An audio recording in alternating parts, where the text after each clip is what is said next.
요한복음 같이 보도록 하겠습니다.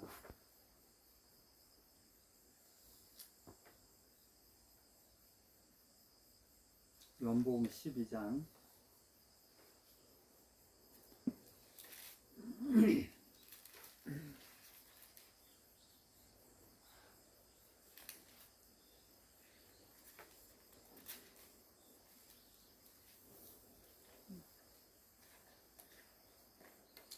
12장 1절부터 8절까지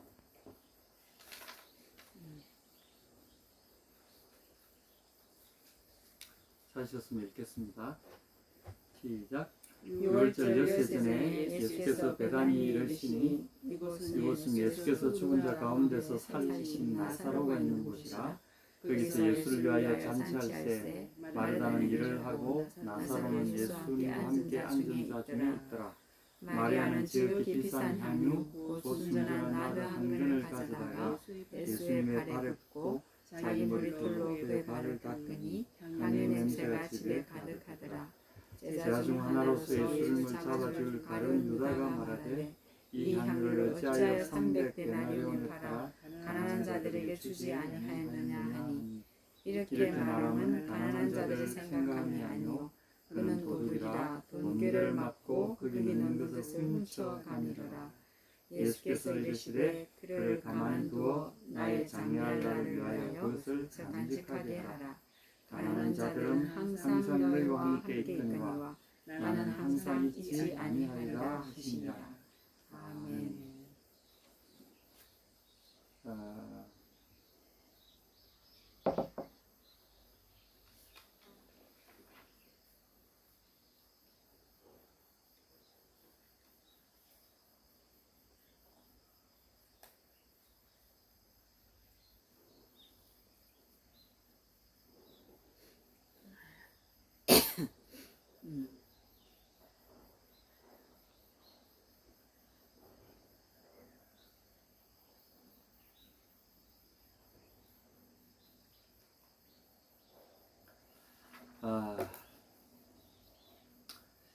오늘 말씀 시작하기 전에 제가 11장을 보면 이 예수님이 우시는 장면이 나옵니다. 성경에 예수님이 우시는 장면은 많지 않아요. 근데 아주 독특하게 예수님이 여기서 우셨어요. 우리가 예수님이 겟세마네 동산에서 기도하실 때는 심한 통곡과 눈물로 기도하셨다고 기록되어 있지 않습니까? 심한 통곡과 눈물로 기도하신 그런 눈물도 있지만, 이 요한복음 11장에 보면 35절 11장 35절에 보면 예수님이 눈물을 흘리셨다. 굉장히 짧은 구절입니다. Jesus wept. 예수님이 우셨다. 근데 이제 wept 이거는 그냥 아무 말 없이 눈물을 뚝뚝 흘리시는 거예요. 입술을 굳게 닫으시고 눈물을 뚝뚝 흘리시는 거예요. 이제 막 통곡하는 걸 영어로 wail이라 그러고요. 또는 뭐 cry 이렇게 표현하는데, 그냥 weeping, weep, 영어로 weep입니다.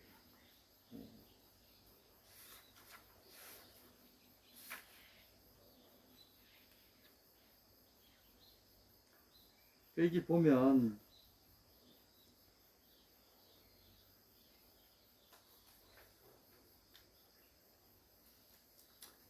(35절) 전에 33절도 보면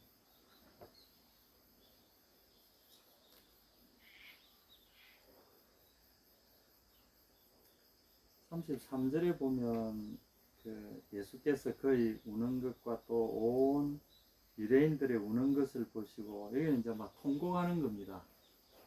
자기 오라비가 죽었고 또 그걸 위로하러 온 사람들이 막 통곡을 합니다. 그런데 이 보면 예수님의 이 마음을 읽을 수 있는 굉장히 중요한 구절들이 34절, 5절, 33, 34, 35절 이렇게 나와 있어요. 예수께서 그의 우는 것과 함께 또 온 유대인들의 예수께서 그녀의 통곡하는 것과 또 함께 온 유대인들의 통곡하는 것을 보시고 그리고 심령에 통분히 여기시고 심령에 분노하셔서 이렇게 번역하는 것도 좋습니다.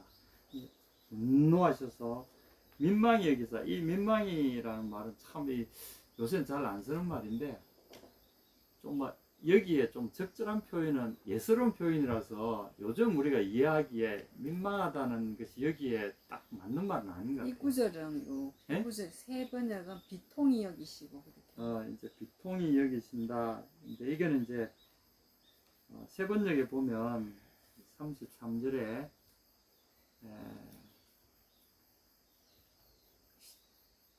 여기 보면 이제 비통히 여기시고 불쌍히 여기시다 이랬잖아요. 통분히 여기시고 민망히 여기시다 이래 번역한 것이 좀 그거 하다 싶어서 또 요걸 바꿨어. 이거를 비통히 여기시고 근데 이 비통이란 말보다는 통분이 오히려 좋습니다. 이는 그냥 분노입니다. 분노. 아주 그 원수들에 향한 격렬한 분노, 격렬한 분노를 나타내는 말이고 그 다음에 여기 불쌍히 민망을 불쌍으로 바꿨어요. 그 민망도 그렇고 불쌍도 아니에요. 이는 뭔가 하면 이 불쌍은 진짜 잘못된 번역입니다. 이 뭐냐면 심령이 몹시 흔들리다는 뜻입니다. 심령이 흔들린다. 이 영어 번역은 그냥 trouble, 심령이 너무 불편한 거야. 이 trouble이란 말은 그냥 문제가 된다는 말이고 뭐가 불편하다는 그런 번역이 될 수밖에 없는데 이제 이 원어에는 이 흔들린다, 타라소라는 말인데 심령이 말할 수 막 흔들리는 거야. 이게 이제 뭔가 아드레날린이 안에서 막 확 충만할 때 나타나는 생리적인 현상 같은 것도 여기에 포함된 그런 의미가 있습니다. 그러니까 주님이 막 분노하시니까 몸이 그냥 평안하지 않는 거야. 몸이 잠잠하게 있을 수가 없는 거야. 그러니까 몸이 막 벌벌벌 떨릴 정도로 이 분노하시면서 속에서 막 어떤 그 감동이 그 격정적으로 끌어오르는 상황, 그걸 지금 설명하는 거예요. 이게 민망하다든지 불쌍하다 이 말은 예수님의 감정을 설명하는 말하고는 관계가 없는 어떻게 보면 굉장히 좀 잘못된 번역입니다. 이 타라소란 말은 앞에 여기 보면 통분히 여기다 불쾌감을 동반한 고발, 비난, 항의의 의미를 나타내는 행동입니다. 여기에 이제 통분이라는 번역이 왜 그럼 무엇을 향하여 주님이 통분히 여기시고 또 마음에 견딜 수 없이 벌벌벌 떨리시는 이 트러블 속에서 막 끌어오르는 이 분노를 주체하지 못해서 막 속에서 벌벌 분노로 막 그냥 이글거리는 막 그냥 덜덜 떨리는 이런 상황에 이르렀을까? 이거는 지금 주님의 감정을 굉장히 인간적인 모습을 그대로 표현해 놓은 겁니다. 뭐 민망히 여겼다, 불쌍히 여겼다, 이거는요, 이거하고 아무 관계가 없는 표현들입니다. 잘못된 표현입니다. 이 타라소는 막 그냥 흔들리는 겁니다. 속에서 분노가 일어날 때, 분노가 주체가 안 되니까 그냥 막 흔들리는 모습, 분노에 막 흔들리는 이런 모습입니다. 이해가 되십니까? 이 33절은 이제 주님의 이런 격한 모습을 여기서 설명하고 있어요. 근데 왜 이렇게 하시는지 사람들이 이해가 안 되잖아. 그러니까 우리도 번역을 이렇게 보니까 막 비통히 여기서 불쌍히 여기셨다. 이렇게 아이고 참 안 됐다. 너희들 이렇게 죽음 앞에서 슬퍼하는 거 보니까 안 됐다. 이렇게 맞춰서 번역을 이렇게 하는 거야. 이게 잘못된 번역의 틀입니다. 이렇게 하면 안 돼.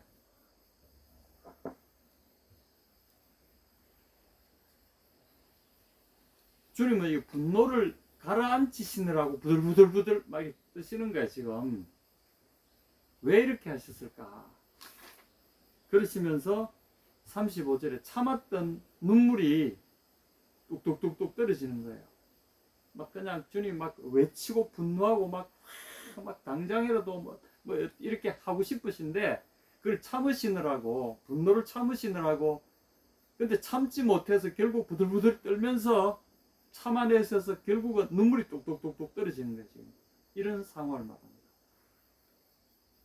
그러니까 사람들이 이걸 보고는 유대인들이 말할 때 그를 어떻게 사랑하였는가 보라. 38절에 또 보면 예수께서 다시 속으로 통분히 여기시며 이 똑같은 엠브리마오마이 이 거친 숨을 내쉰다. 엠브리마오마이 자주 안 나오는 말인데 이제 이 단어는 콧숨을 거세게 몰아시다. 브리오라는 말은 이제 콧숨을 호흡을 확 이렇게 한다. 이런 표현입니다. 이렇게 호흡을 이거 이게 이제 속에 깊은 분노나 이런 것들이 폭발적으로 일어날 때 감정이 그 내면에서 폭발하는 모습을 나타내는데 이걸 통분이라고 부릅니다. 무엇을 우리가 여기서 이제 정말 중요한 포인트는 뭐냐면 무엇을 향하여 이렇게 분노하시는가.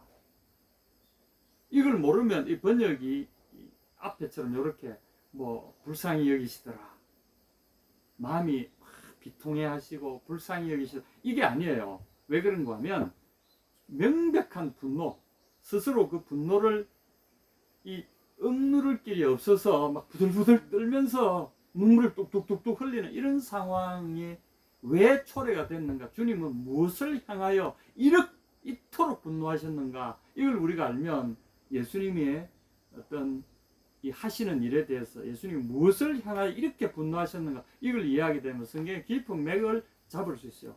이게 뭔가 하면 죽음을 향한 겁니다. 죽음의 세력, 당신의 백성을 죽음으로 몰아넣는 죽음의 세력을 향해서 우리 주님이 부들부들 떨고 분노하신 거예요. 이것들이 내 백성을, 이것들이 이렇게 분노하신 거예요. 할리우드 액션을 보시게 되면 그거에 보면 이제 뭐 특수부대 요원 뭐 아주 뭐 또는 뭐 완전히 군대에서 특수작전 요원 뭐 이런 사람이 이제 은퇴하고 집에 와 있는데 뭐 범죄 조직이 가족을 건드렸다. 그래 가지고 이 사람이 이제 가가지고 그 범죄 조직을 쓸어버리는 뭐 이런 이야기가 많이 나오잖아요. 그 사람들이 자기 가족을 그 범죄 조직이 자기 가족을 이렇게 뭐 자기 아내나 자기 자녀나 이런 뭐 그걸 이렇게 막 잔인하게 막 공격하고 막 해치고 하는 걸 딱 본 다음에 그 분노 있잖아요. 이글거리는 분노. 주님이 바로 그런 이제 어벤져스라 그러죠. 우리는 복수자. 요새 뭐 벤져스란 말이 많이 나오잖아요. 벤져스란 말 많이 쓰는데 복수하는 사람들.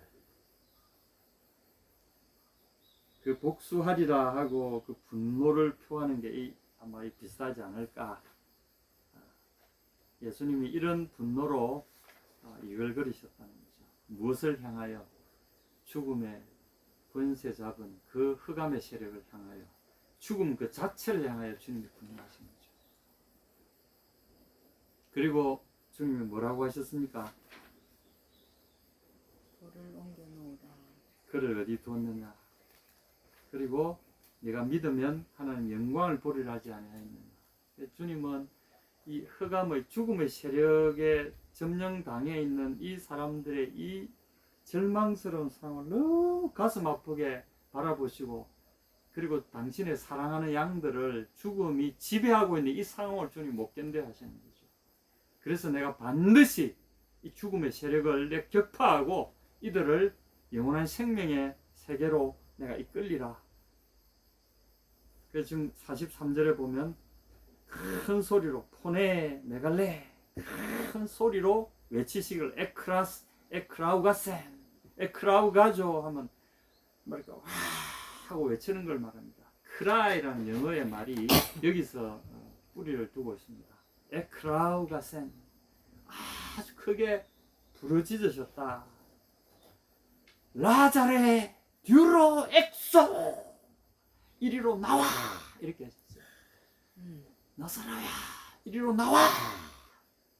그 부들부들 뜨시던 죽음을 향해 그 분노의 눈빛으로 이글이글 타는 그 눈빛으로 그 나사로의 생명을 삼켜버린 죽음의 동굴을 향해서, 그 무덤 바로 죽음의 세력을 향해서 주님 명령하십니다. 나사로야 이리로 나와. 이러시니까 갑자기 안에서 뭔가 컴컴하면서 뭔가 이렇게 뚜글뚜글 구르면서 뭐가 움직이는 소리가 났어. 보니까 사람이 온통 미라로 이렇게 미라처럼 붕대 둘둘둘 감겨져 있는데 뚫뚫뚫뚫 굴면서 나오는 거야. 그럴 수 없으니까 뚫뚫뚫뚫 나오는데 뚫뚫뚫뚫. 여기 보면은 엑셀덴 호 테테네코스 네메메노스 투스 포다스 카이 타스케이라스 케리 아이스. 이 이제 손과 발이 다 묶여 있고 얼굴은 또 그의 얼굴은 또 수건으로 이렇게 꽁꽁 둘러져 있는 상태에서 그가 나오더라. 그럼 이 사람이 어떻게 나오겠어요? 뚫뚫뚫뚫 굴러 나오는 거지. 사람들이 막 경악을 하지 않았겠어요? 주님이 바로 풀어놓아서 그가 다닐 수 있도록, 자유롭게 다닐 수 있도록 그를 풀어라.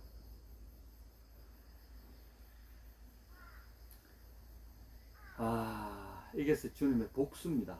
그래서 죽음의 세력을 주님 여기서 다스린다는 것을 만민에게 선포하신 거예요. 이게 하나의 예언자의 예언행입니다.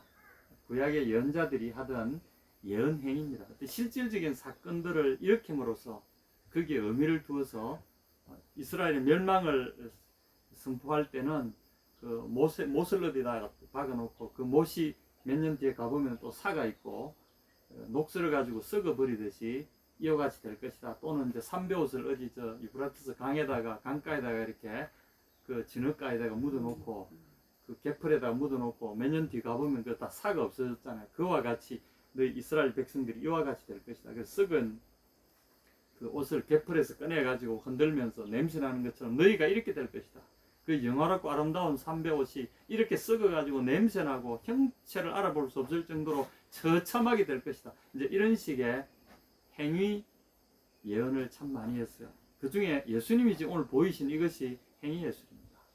그래서 주님이 우리를 향해서 오신 사역의 가장 핵심은 뭐냐? 그냥 우리 잘 먹고 잘 살고 이런 것이 아니라 주님이 궁극적으로 우리를 위해서 해주고자 하시는 복수자로서 우리를 구원하시는 구원자요 해방자로서 우리에게 하고자 하시는 일이 뭔가 하면 바로 죽음의 세력에서 우리를 건져내고자 하십니다. 죽음의 세력을 향해서 주님 그렇게 분노하신 거예요. 예수님이 곱상하고 조용하고 잔잔한 말씀하시는 분 같죠? 절대 그렇지 않습니다. 잘못된 왜곡된 이미지인데 예수님의 진짜 이미지는 뭐냐면 분노하시는 분이에요. 이글이글 타오르는 분노를 억누를 길이 없어서 이빨을 꽉 닫으시고 부들부들 뜨시면서 눈물을 뚝뚝뚝뚝 흘리시는 그 모습이 우리의 구원은 우리 주님의 그런 모습으로 인해서 견고하게 우리 앞에 서 있는 겁니다. 주님은 그런 열정과 그런 분노로 우리를 구원하시기 위해서 우리에게 다가오셨던 거죠. 지금도 우리가 구원받는 믿음은 구원받는다. 이 단순한 이 사건처럼 보이지만 이것은 엄청난 주님의 희생과 주님의 이런 죽음의 세력을 멸하고자 하시는 견고한 우리 주님의 결심과 분노, 자기 백성을 사랑하시는 그 진정한 복수자로서의 벤저스로서의 어벤져스 아닙니까 우리 주님.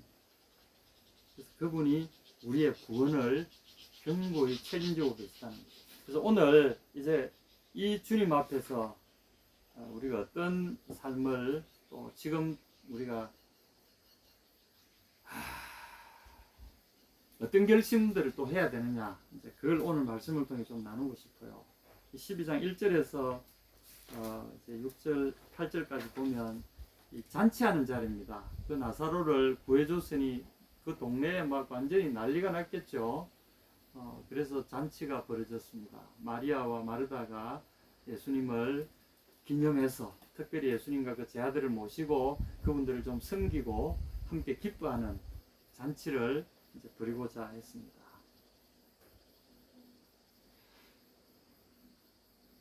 그런데 마리아가 이제 그 여동생, 자매 중에 여동생 마리아가 예수님을 위해서 특별한 선물을 준비한 게 있어요. 3절에 마리아는 지극히 비싼 향유고 순전한 나드 한 근을 가져다가 예수의 발에 붓고 자기 머리털로 그의 발을 씻으니 향유 냄새가 집에 가득하더라. 이제 이 순전한 나더, 순전하다 이 말은 정말 그 불순물이 섞이지 않은 그런 말이죠. 믿을 만한, 원어에는 믿을 만한, 이렇게 아주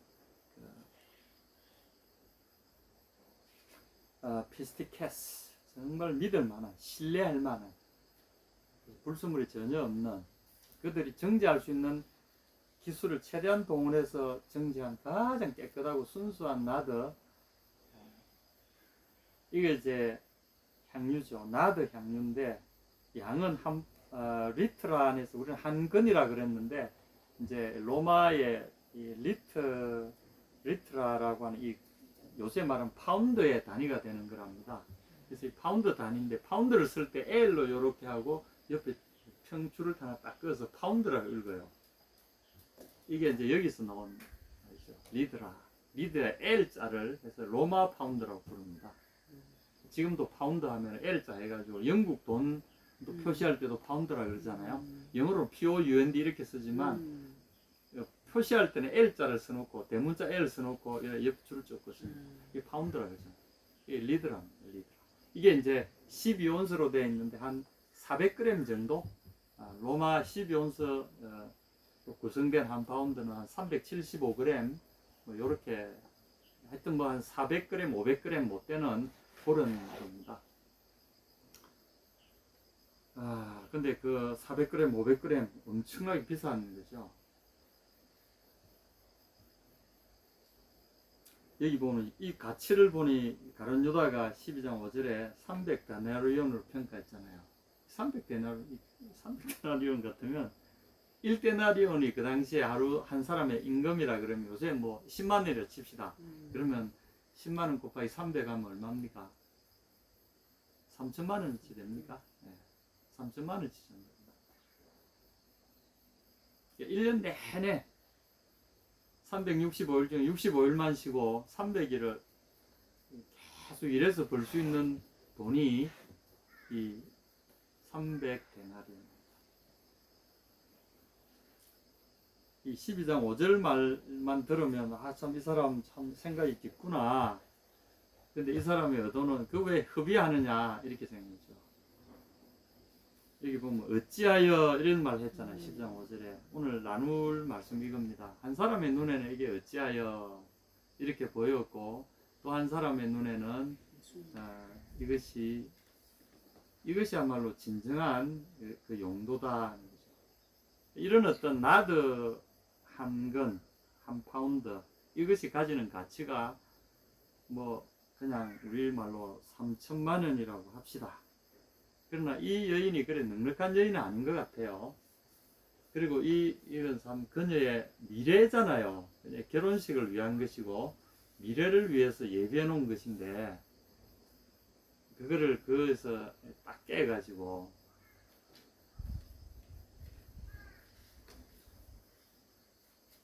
여기 보면 나는 이렇게 12장 7절을 보십시오. 예수께서 가라사대 저를 가만두어 나의 장사할 날을 위해 일을 두게 하라. 일을 두게 하라 이 말이 조금 여러분 이해가 어떠세요? 이 일하는 게 뭡니까? 기름을 부은 기름을 두라. 기름을 부은 그것을 간직하게 하라. 또 이렇게 번역되어 있죠, 그죠? 나의 장례할 날을 위하여 그것을 간직하게 하라. 이미 쏟아졌는데 뭘 또 간직합니까? 기억하게 하라. 예? 기억. 기억하라. 근데 이 번역을 보면 12장 7절에 새로운 번역을 보면 나의 그를 가만히 두어 나의 장례할 날을 위해 그것을 간직하게 하라. 그녀는 이미 여기서 지금 다 써버렸지. 그걸 부어서 머리로 막 풀은 그래가 머리를 이렇게 솔처럼 해가지고 걸레처럼 써서 예수님 발을 막 닦아버렸어요. 이게 나드가 다 이렇게 막 사용이 돼버려서 예수님의 발에 그리고 마리아의 머리에 해서 막 그냥 바닥에 막 다 칠해져 가지고 나드가 이미 없어졌어요. 근데 뭘 또 장례식에 쓸만한 게 남아 있습니까? 이 또 번역이 이상하지 않아요? 미리 받았다고 여러분 성경 읽을 때마다 이거 좀 이상하다 생각 안 합니까? 이해가 안 가는 게 좀 많지. 이거는 번역이 잘못된 번역입니다. 이를 간직하게 하라. 더 이제 이상한 번역이 되는 거죠. 이게 뭔가 하면 그냥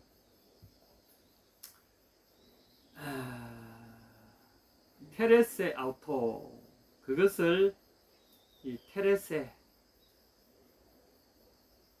견고하게 지켜주라 이 말입니다. 나무라지 말고. 이를 지켜주라 이 말. 다시 말해서 그녀의 또 여기 보면 감처를 가만히 두어라.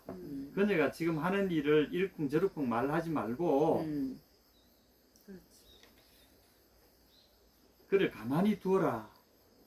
저는 그녀를 가만히 두어라. 그녀가 이래하든 저래하든 그녀가 지금 하는 행위를 이러니 저러니 입대지 말고 그냥 가만히 두어라.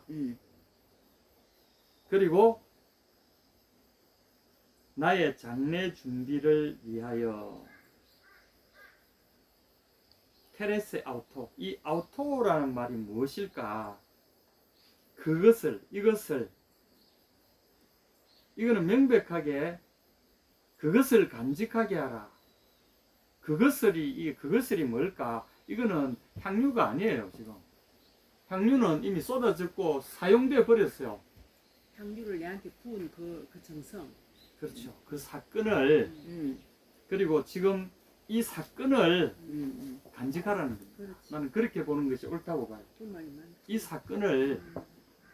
이 사건이 그리고 이제 다른 성경에 보면 기념하리라. 오고 오는 날 나를 위하여 이 여인을 위하여 영원히 후대 속에서도 이 이야기를 계속해서 기념하게 하라.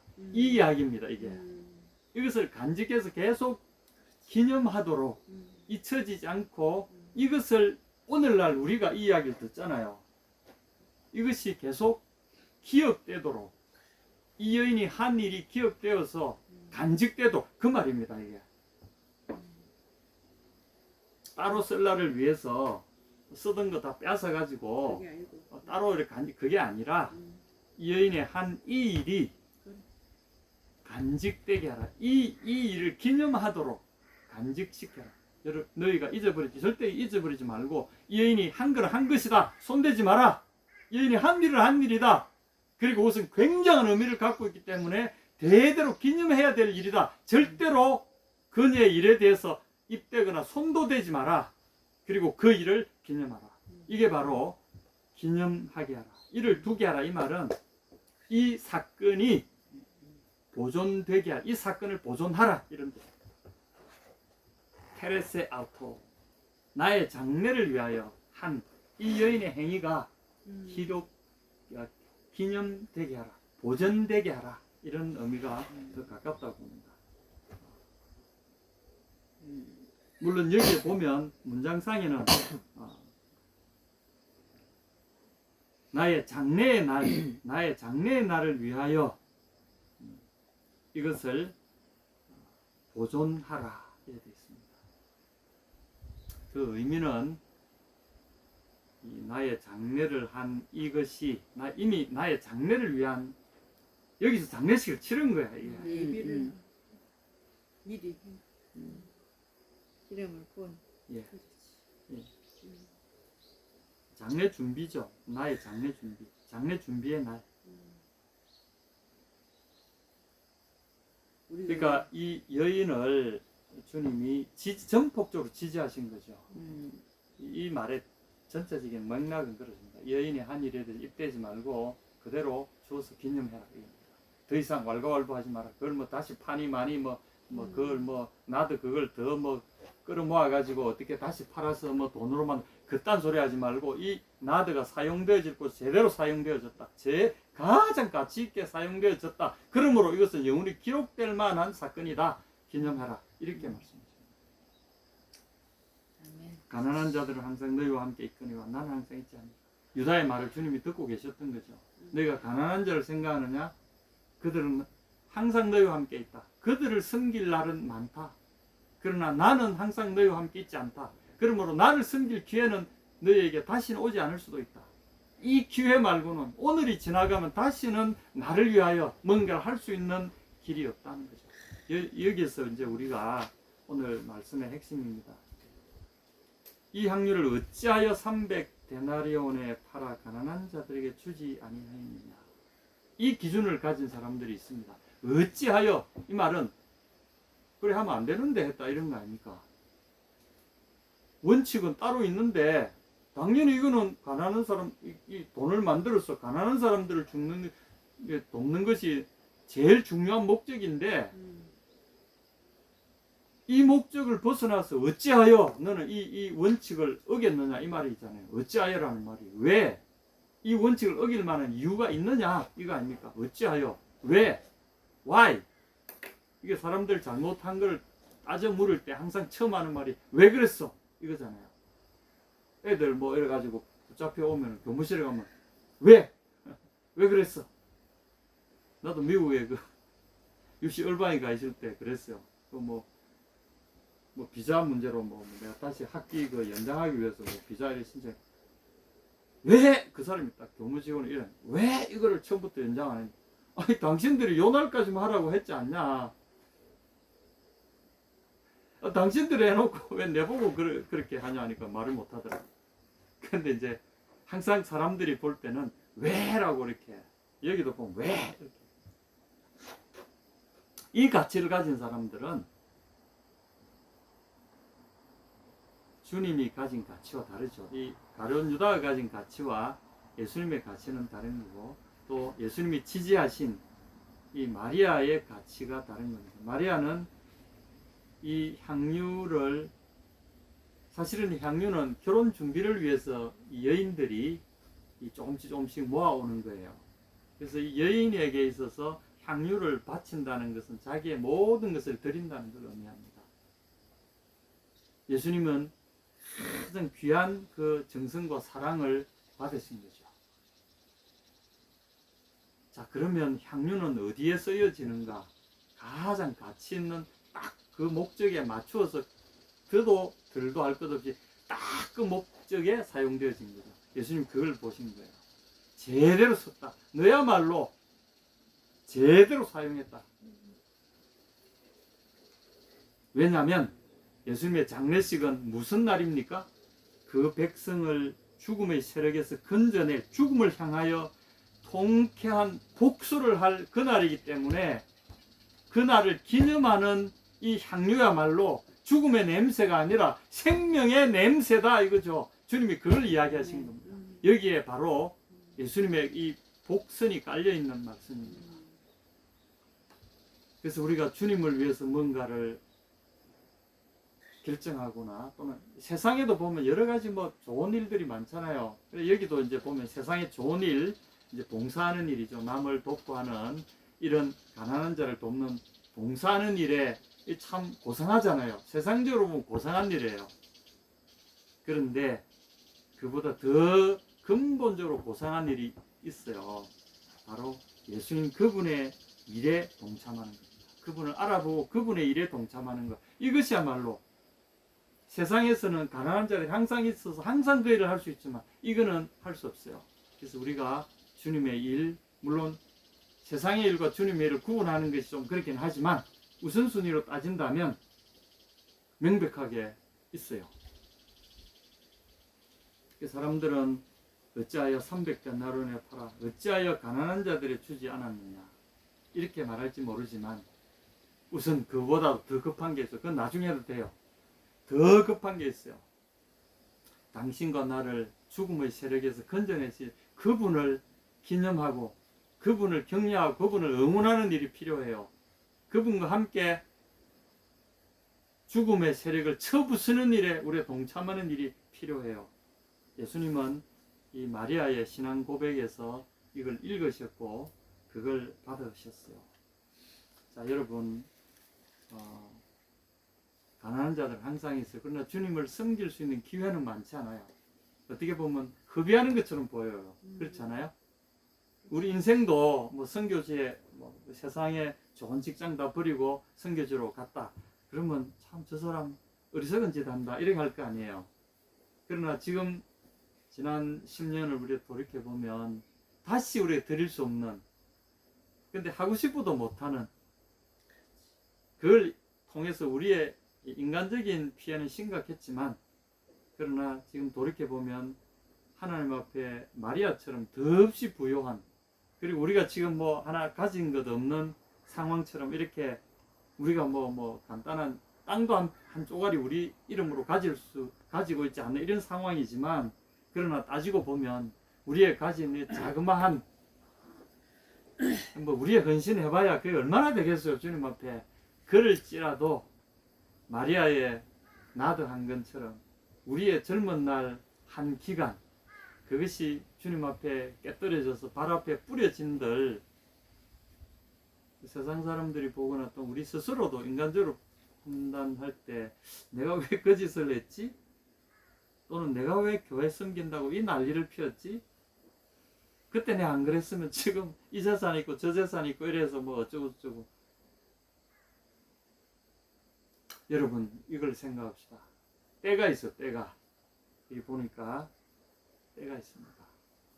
그리고 주님이 그걸 귀하게 받으셨다는 거죠. 여러분 세상을 볼 게 아니고 내 자신의 시선을 또 볼 것도 아니고 예수님을 우리가 바라봅시다.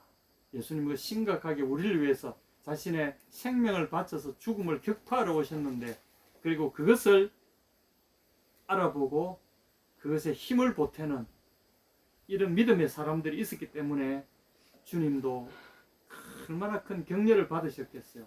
그리고 마침내 십자가에서 그 일을 이뤄내셨어요. 그리고 이 여인의 향기가 예수님의 그 생명의 향기가 돼서, 이 향기는 아주 묘한 복선을 갖고 있어요. 뭔가 하면 로마에서는 이제 그 전쟁에 나갔던 군대가 들어와 가지고 승리하고 돌아오면 이제 개성문까지 행진을 해요. 로마의 그 중요한 대로를 쫙 행진을 하는데, 앞에 이제 장군과 이 군대를 이끈 지도부들이 쫙 따라가고, 그 뒤에 이제 정렬한 군인들이 쫙 따라가고, 뒤에는 사로잡아 온 포로들 줄줄줄 엮어가지고 거의 벌거벗겨가지고 무거운 쇠 고랑을 채워서 뒤에 줄줄줄줄 따라가요. 그런데 길가에다가 쫙 향로를 설치합니다. 그래가지고 이 향로에 향기를 막 피워요. 그러면 진군하는 사람들 승리의 향기잖아요. 근데 뒤에 그 포로로 끌려온 그 사람들에게는 죽음의 향기로. 왜냐하면 그 향기가 자기들의 죽음을 의미하는 거야. 그러니까 여기에 이 향유가 가진 의미는 왜 하필은 향유일까? 이거는 물론 이제 그 당시에 사람들이 시체의 그 방부, 부패를 막고 냄새를 좀 완화하려는 목적으로 이렇게 이제 향기 나는 이 송진 같은 나무의 진으로 이렇게 시체의 몸을 이렇게 덮었는데, 이것이 가진 의미가 바로 그런 의미하고도 통한다는 거죠. 이 향기가 뭘 의미하냐면 승리의 죽음을 향한, 죽음을 쳐부시고 승리하신 그 승리의 개선장군을 환영하는 생명의 향기, 승리자 입장에서는 생명의 향기고, 그리고 그 죽음을 향해서는 죽음의 향기가 되는 거죠. 죽음을 선포하는 죽음의 향기가 되는 거죠. 이런 복선들이 이 향유 속에 담겨져 있습니다. 그냥 우리가 향유, 옥합, 노래 많이 하잖아요. 그 단순한 이야기가 아니에요. 여기는 깊은 그런 이야기들이 복선이 깔려 있습니다. 이미 예수님은 그걸 보고 계시고, 이것은 개선 장군에게 바치는, 개선 전사들에게 바치는 승리의 향기이기도 하고, 그리고 승리의 찬송이기도 하는 거죠. 그리고 죽음의 세력 앞에는 이것은 죽음의 선포의 향기이기도 합니다. 그래서 온 방 안에 가득했다 이 말은 온 세상에 이런 선포를 하는 의미가 있습니다. 여러분 기억하시고 네. 주님과 함께 우리의 작은 나드 한 건 여러분 다 갖고 계시죠? 이거를 주님 앞에 내어놓는 그 타임을 주시기를 기도합시다. 그리고 그때를 위해서 준비하고 계셨다가 딱 그 타임에 드리는 복된 여러분이 되기를 축원합니다. 아멘.